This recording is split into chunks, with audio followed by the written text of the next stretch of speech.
Today we're going to talk about the challenges with commercial financing for multi-unit residential buildings. And we're going to talk specifically about three challenges. The first one is cash flow of the building.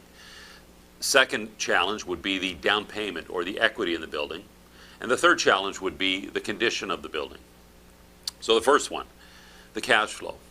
When a lender is giving a mortgage on a multi-unit residential property, they require that the cash flow, the income, has to be greater than what the expenses are, and usually they want it to be 10% better or maybe even 15% better than what the expenses are. So we're talking about expenses including any contingency, maintenance fees, management fees, vacancies. The lender puts all that into a schedule. And it needs to be greater than that, to the tune of about 10 or 15%. Now that can be a challenge sometimes. You may be buying a building, that you think is kind of undervalued. And why? Well, it's undervalued sometimes because somebody's owned a building for a long time and they really haven't taken advantage of moving the rents up. They just let it go. They have a small mortgage. So you're buying a building saying, I'm going to go in, I'm going to fix this up and fix that, and I'm going to increase the rents. So sometimes cash flow can be a challenge. The second challenge would be the down payment or the equity in the building. So the down payment, first of all, there's a minimum. So that's one challenge, which isn't that hard to overcome, but it's usually about 15%. But what happens sometimes with buildings, especially if it's a building that needs work, when we have the property appraised, and usually we get these multi-unit residential done by CMHC. They usually insure these, and they do their own appraisals.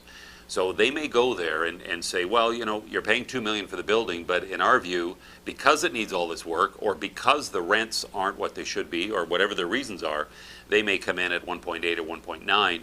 Therefore, they want to cut back on the loan. So even though they're doing 85% financing, they really only want to do 85% of what they think the building is worth. So that can be a challenge sometimes. Third challenge, the condition of the building.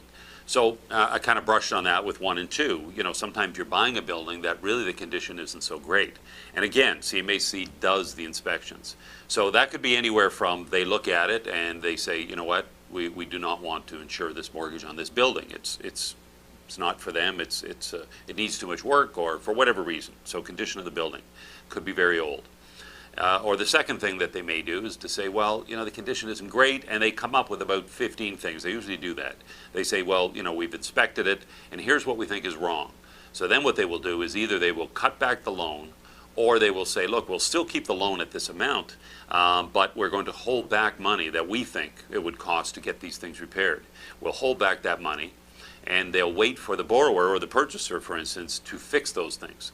And once you show that you've fixed all the deficiencies, they send out an inspector, make sure that it's done, and then they will advance what they held back. So that could be the third challenge. If you need more information, or you do need somebody that is going to help you with something like this, it is advisable that you get let's say a broker that is a commercial type that does multi-unit residential, or whoever you get should be well versed in doing multi-unit residential financing. If you need any more information, give me a call at 416-464-4113 or send me an email. I look forward to speaking with you. Take care.